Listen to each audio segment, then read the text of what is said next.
Those who worship the demigods will take birth among the demigods. Those who worship the ancestors go to the ancestors. Those who worship ghosts and spirits will take birth among such beings. And those who worship me will live with me. Purport. If one has any desire to go to the moon, the sun, or any other planet, one can attain the desired destination by following specific Vedic principles recommended for that purpose, such as the process technically called Darsha Paunamasha. These are vividly described in the fruit of activity portions of the Vedas, which recommends a specific worship of demigods situated on different heavenly planets. Similarly, one can attain the Pitta planets by performing a specific yajna. Similarly, one can go to many ghostly planets and become a yaksha, raksha, or pishacha. Pishacha worship is called black arts or black magic. There are many men who practice this black art, and they think that it is spiritualism. But such activities are completely materialistic. Similarly, a pure devotee who worships the Supreme Personality of Godhead only achieves the planets of Vaikuntha and Krishna Loka without a doubt. It is very easy to understand through this important verse that if by simply worshipping the demigods one can achieve the heavenly planets, or by worshipping the Pittas, achieve the Pitta planets, or by practicing the black arts, achieve the ghostly planets, why can the pure devotee not achieve the planet of Krishna or Vishnu? Unfortunately, many people have no information of these sublime planets where Krishna and Vishnu live. And because they do not know them, they fall down. Even the impersonalists fall down from the Brahma Jyotia. The Krishna consciousness movement is therefore distributing sublime information to the entire human society to the effect that simply by chanting the Hare Krishna mantra, one can become perfect in this life and go back home, back to God. Hare Krishna, everyone, and thank you so much for coming to the Bhagavad-Gita class. It is very auspicious to hear the Bhagavad-Gita. People in general always desire their own good fortune and the good fortune of their loved ones. So therefore we have had so many guests coming through the temple today, offering so much bhoga. And that is a very nice thing. It is a sign of piety, and it is also a sign of love and care and affection for those who have passed. I think it is quite interesting. Vasanta Prabhu and I, we were taking a parigram, walking around the temple earlier today, and just as we were coming back to the temple, then there was a Nepalese lady who was just leaving with a cup of sweet rice in her hand, and then she said, "Oh, Hare Krishna." And then she said, "Oh, so you are observing this Shraddha ceremony for your departed forefathers." And then she said, "Yes, you kindly pray for my mother and father." And while she was saying so, then her eyes, they welled up with tears.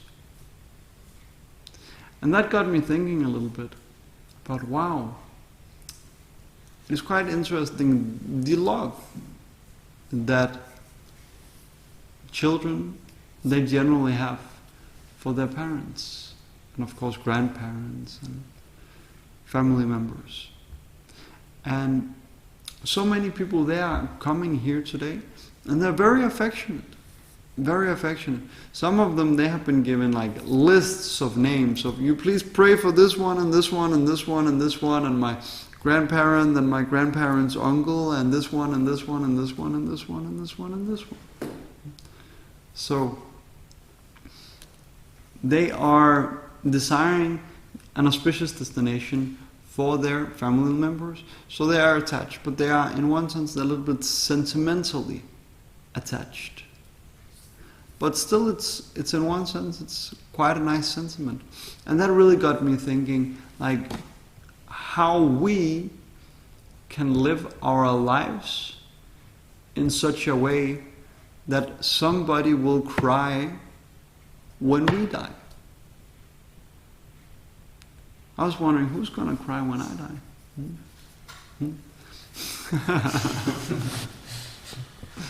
And how can I live my life in such a way that I can leave a strong positive impression on people around me.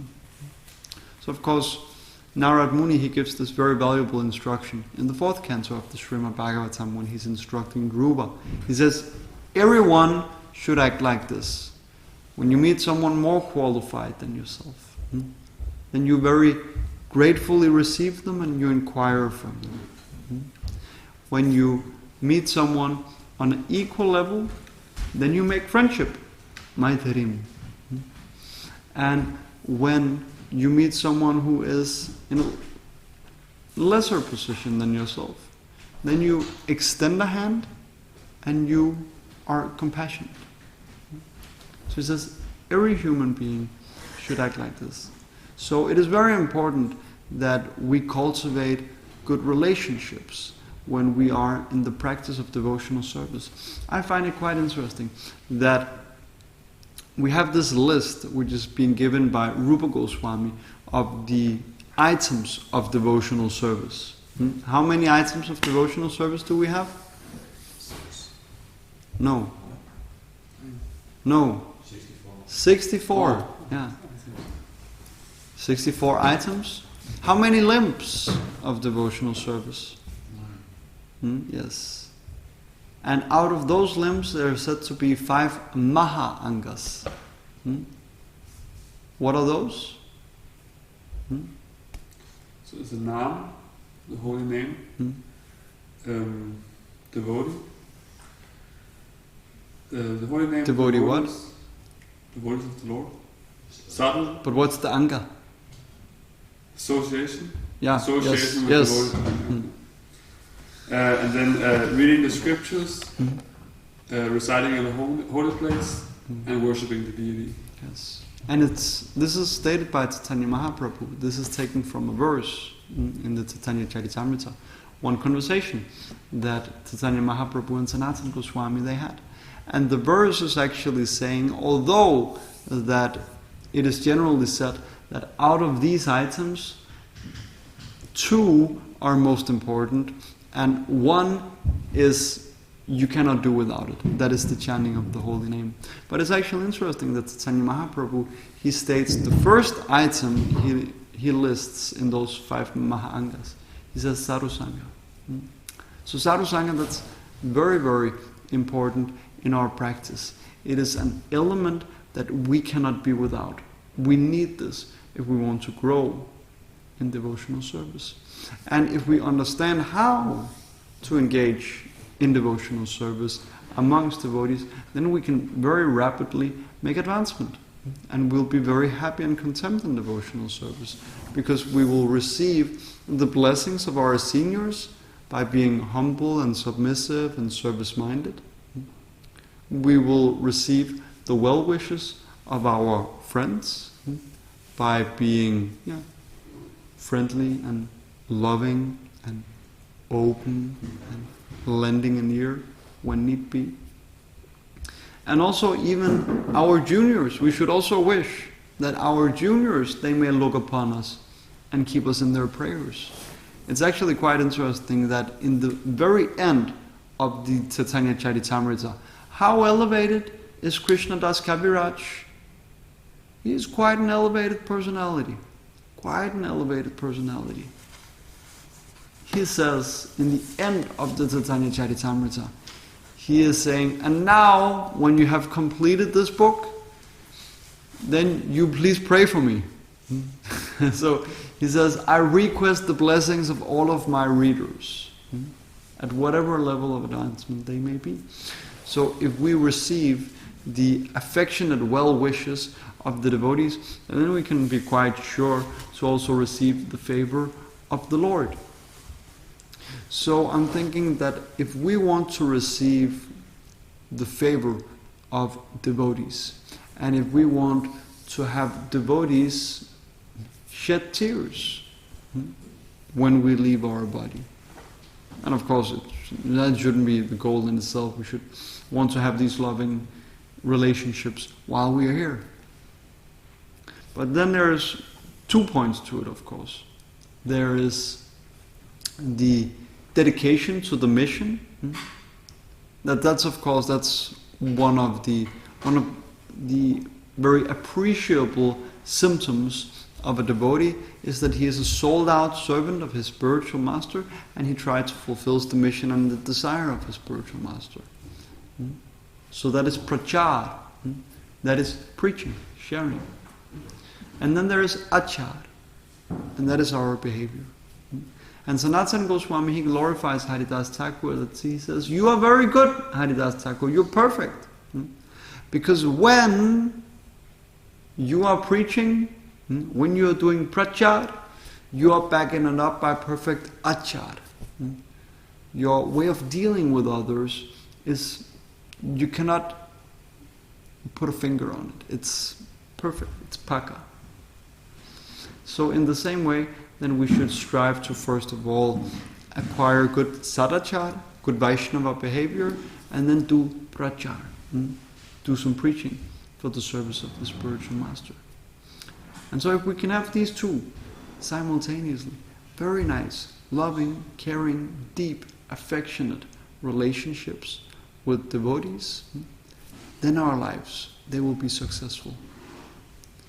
We recently had the disappearance day of Haridas Thakur, and Lalita and Prabhu, he was reading out loud from the Chaitanya Charitamrita, the chapter in the Yancha Lila where Haridas Thakur, he leaves his body. And it's quite interesting how Haridas Thakur, at his time of death, he achieved the ultimate favor. He left his body looking into the eyes of Chaitanya Mahaprabhu, while he was surrounded by devotees chanting Hare Krishna Kirtan, and then he left his body uttering the words Gauranga. So he had a very, very auspicious departure. If we want a similarly auspicious departure, then we should always try to act in such a way, how can I get blessings of Vaishnavas? How can I get the blessings of the Vaishnavas? And it's quite interesting to, when I think about it, I'm a little bit of a hard-hearted person. Can I make a confession to all of you? The last time that I cried, I was 16 years old. I don't know what happened, like something like some block in my heart or something like that, but I had not shed a tear for 12 years. That's a little bit strange, isn't it? And I remember when my grandfather, he left his body, that's 6 years ago now, I was like cold. And I was like, hey, what's going on here? Something's wrong. Am I not supposed to have emotions towards this person? So I'm a little bit hard-hearted by nature, and I shouldn't be. But I'm thinking this is going both ways. This is about, we should try to live our lives in such a way that we will shed, or that devotees, they will shed tears, remembering our fine qualities when we leave our bodies. But we should also develop so affectionate relationship to the Vaishnavas among us, our seniors, our equals, and our juniors, that we will shed tears upon their leaving their bodies. So really dive deep into Vaishnava relationships. And I remember one incident I was reading in one of these books, Prabhupada's Pastimes, before he went to America. And there was an incident where Srila Prabhupada, he was informed that one of his godbrothers had left the planet. And when he heard that, Srila Prabhupada, he was crying and crying and crying. He says, oh, I used to have so nice Hari Katar with this person. So a devotee, when we are remembering devotees, we are not sentimental about, yes, we need to do some boga offering at the temple for their soul. No, it's not needed for Vaishnava. Of course you can, like on the disappearance day of Vaishnava, we can chant the holy name, we can do some we can do something, we can like talk about their activities, we can talk about their qualities, we can remember them, and we can offer them Mahaprasadam, as we're doing, for example, on, no, we're not doing them, we're offering Bhoga to Srila Prabhupada actually. But we should, not just our acharyas, but also just like the devotees amongst us, like people in our community, we should really have these very, very tight, very close relationships. And it's just interesting to see that Srila Prabhupada, he had that. He had those loving, affectionate exchanges with his god brothers. And when this particular god brother, he left the body, then Srila Prabhupada, he was crying and he was remembering his qualities and how they used to have so much sweet association. And then you can see when Srila Prabhupada, he left his body, how many people started crying? Whole of ISKCON. When Srila Prabhupada, he had a heart attack in the early days in New York. He asked the devotees, please have kirtan. Pray that I may stay here. So that we can continue preaching for a little while. And devotees, they were just up the whole night, just chanting Hare Krishna and just crying tears, Krishna, please don't allow him to go. So much love. That's really powerful. It's really powerful.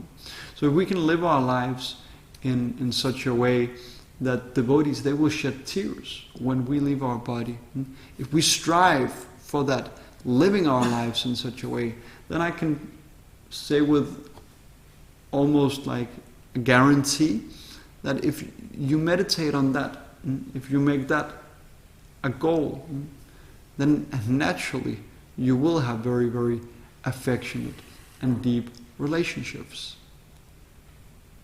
Devaki Mataji, he was criticizing a little that sometimes we have these Haribol relationships, right? So, but when you think like, okay, but if I want this devotee to cry when I leave my body, am I just going to walk past him and just say Haribol? So dive deep into these devotee relationships. It's interesting that Niranjan Maharaj, he says that our preaching, that is not just going out and distributing books and having Harinam and things like that. No, our preaching is when we sit down amongst ourselves and discuss Bhagavatam and discuss topics of the Lord, Hari Katha. In this regard, I found a very interesting statement from Bhaktisiddhanta Saraswati Maharaj that I would like to share with you. And this is actually his, what's called the final instructions. Kindly listen attentively, as these are very, very potent and powerful statements that he's making here on his deathbed. I have caused a great deal of anxiety to many people, since I was compelled to speak the truth. And since I had to instruct many people to sincerely worship Hari, perhaps many people have even considered me their enemy. I have caused anxiety to many people by instructing them to give up sense gratification and their cheating propensity, and thus become inclined to serve Krishna. Someday they will certainly understand this simple truth. All of you should enthusiastically preach the topics of Sri Rupa and Raghunath together. Our ultimate goal of life is to become a particle of dust at the feet of the followers of Sri Rupa. All of you should stay together under the guidance of the original servitor to fulfill the desires of Lord Sri Krishna. Simply for the sake of worshipping Hari, somehow or other, maintain your life in this temporary material world. Do not give up the worship of Hari, even if you face hundreds of obstacles and dangers. Do not be discouraged by seeing that most of the people in this world are not taken to Krishna consciousness. Never give up the hearing and chanting of Krishna Katha, which is the ultimate goal of your bhajan. Always chant the holy name of Lord Hari by becoming lower than the straw in the street and more tolerant than a tree.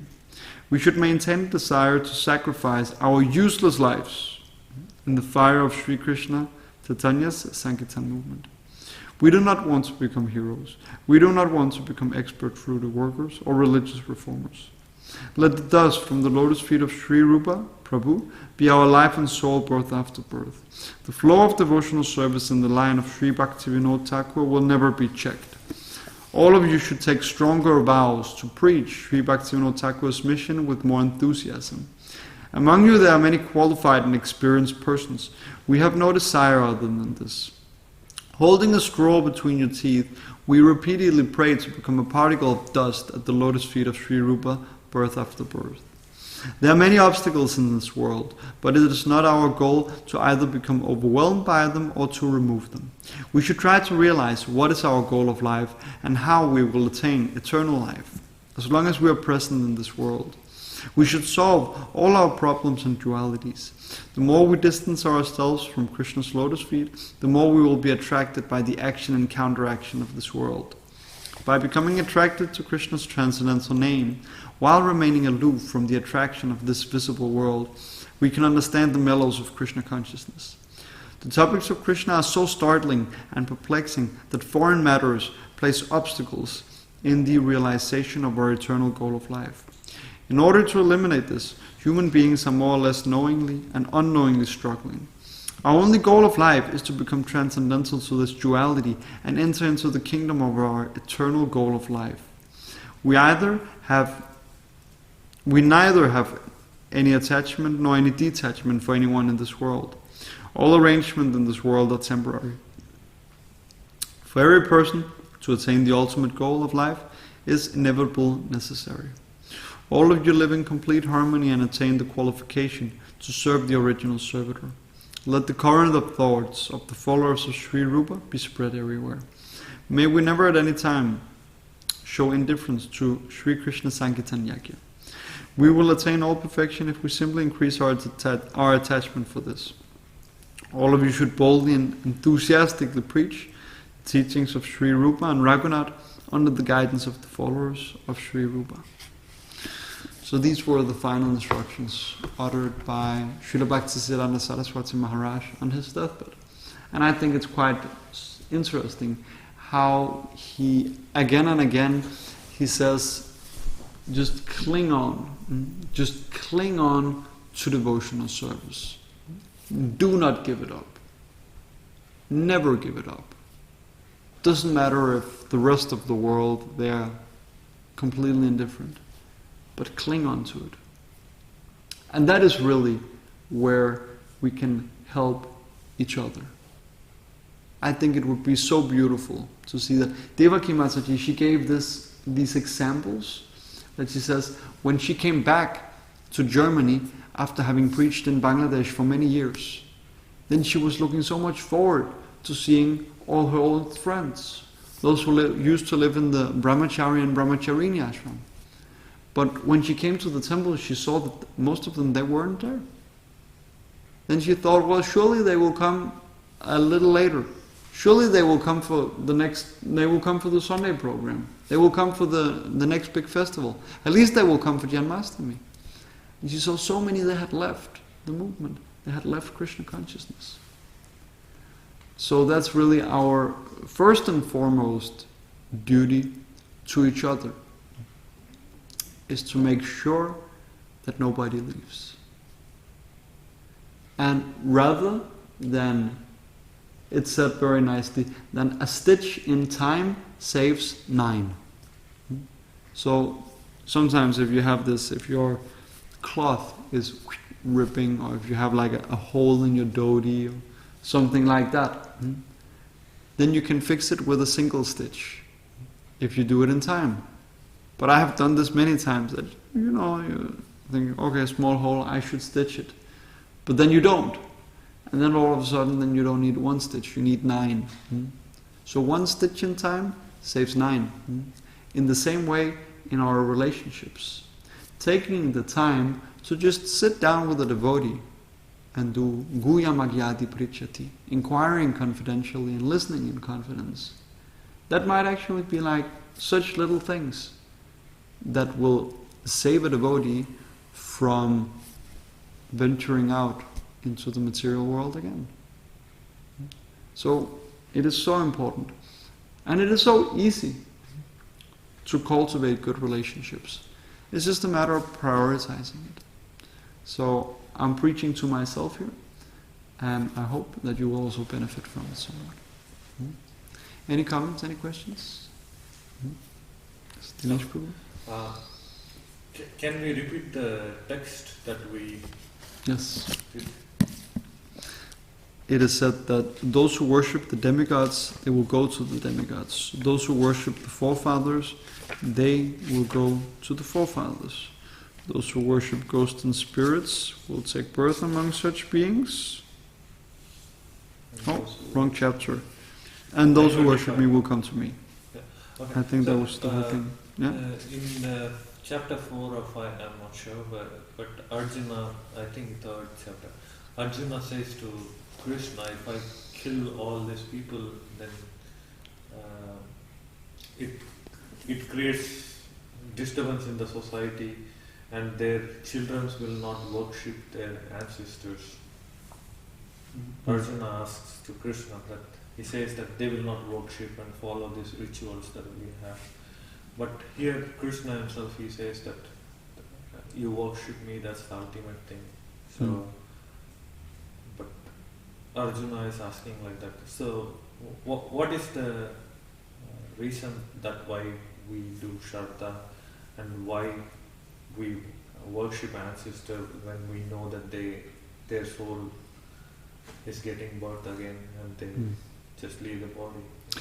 So there are higher principles and there are lower principles. So if you are affectionate, it's natural to be affectionate to your family members.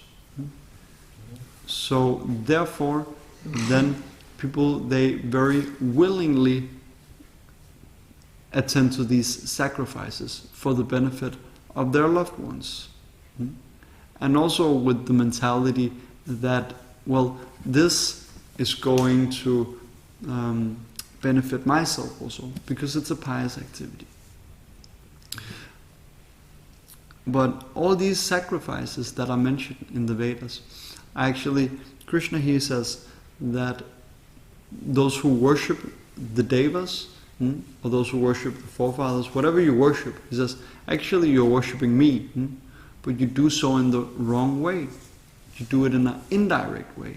Because the ancestors, they are also parts and parcels of Krishna. So, but ultimately these sacrifices are meant to bring us to the temple. And so when we are at the temple, then hopefully we'll receive some higher knowledge and some good instructions. So all these fruitive activities that are recommended in the Vedas, they are catering to this, to the little bit passionate mentality of wanting to achieve some benefit for yourself and your loved ones. So therefore then all these nice things are described in the Vedas. That, well, if you just offer nice sacrifices to your forefathers, then they will be able to enjoy in heaven. So then people say, oh, okay, so nice. But, so they're already engaged in the right activity. Now, they just have to change the object.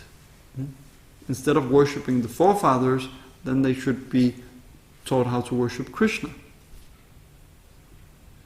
So all these fruitive Vedic sacrifices, they are teaching us to do the right thing, and then once we are accustomed to the culture of doing the right thing, then it is very easy to implement the same thing in a Krishna conscious lifestyle.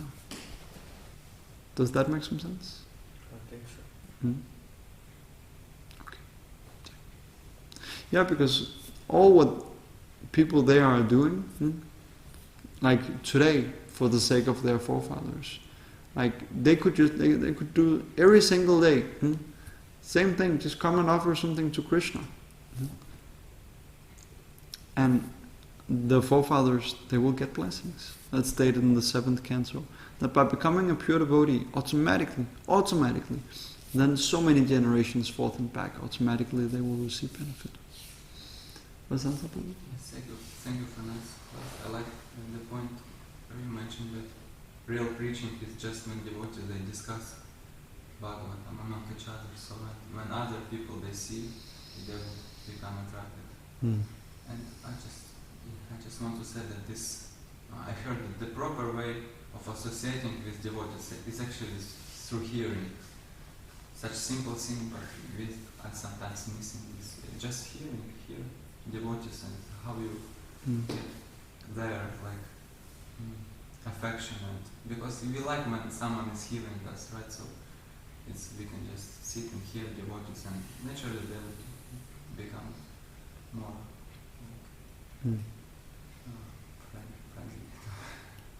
And that is, if we look at Vaishnavism from a historic perspective, ever since the appearance of Srila Bhaktisiddhanta Saraswati Maharaj on this earth, then Vaishnavism took a somewhat different turn. It became a very established and organized movement with so many like industrial enterprises in terms of like building temples and book production and all these things. And Srila Prabhupada, he followed that path. But if we look at, for example, the preaching of Chaitanya Mahaprabhu, well, a lot of that preaching, what was he doing on a daily basis in Jagannath Puri?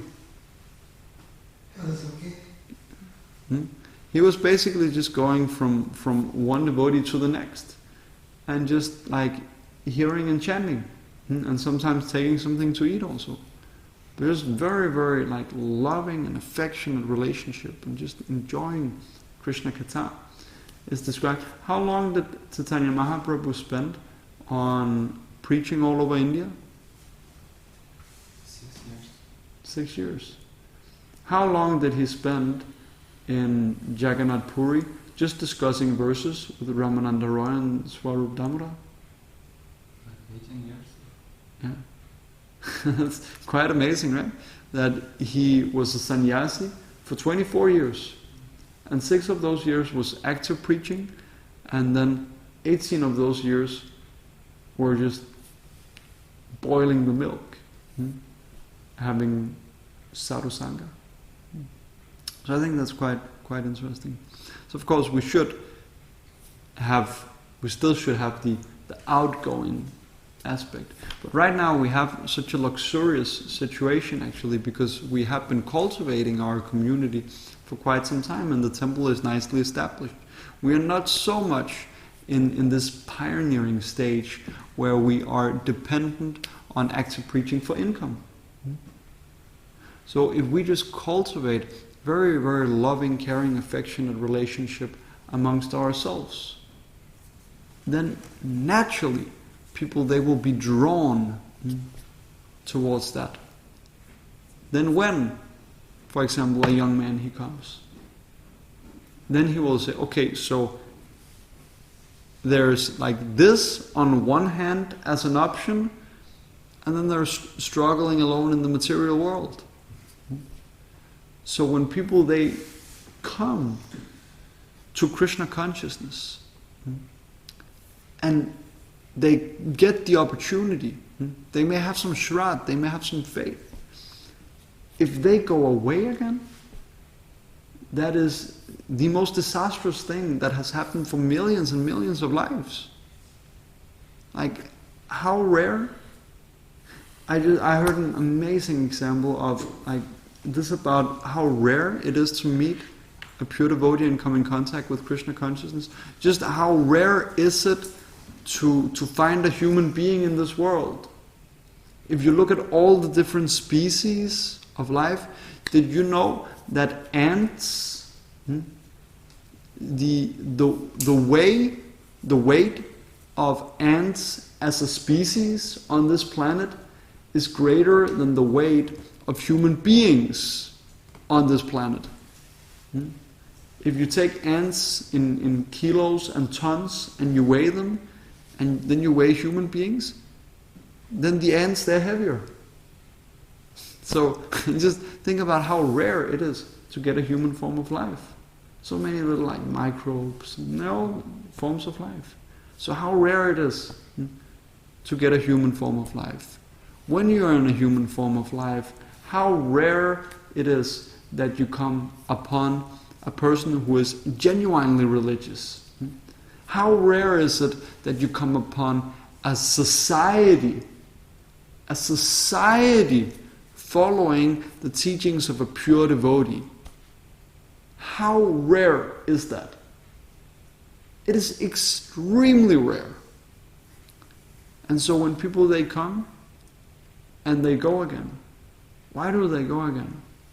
Because of lack of loving exchanges. So we can work on that. We have some room for improvement. I think that will be tangible preaching. And also Prabhupada, he says so many times, your love for me will be shown by how you cooperate amongst yourselves to keep this institution together after I'm gone.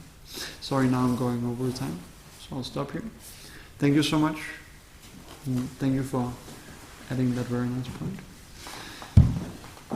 Srimad Bhagavad-Gita ki Jai. Srila Prabhupada ki Jai. Gaura Premanande.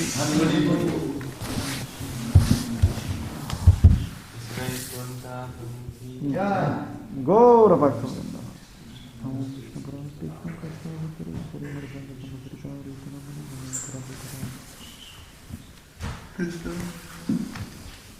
Okay, nobody leave Krishna consciousness.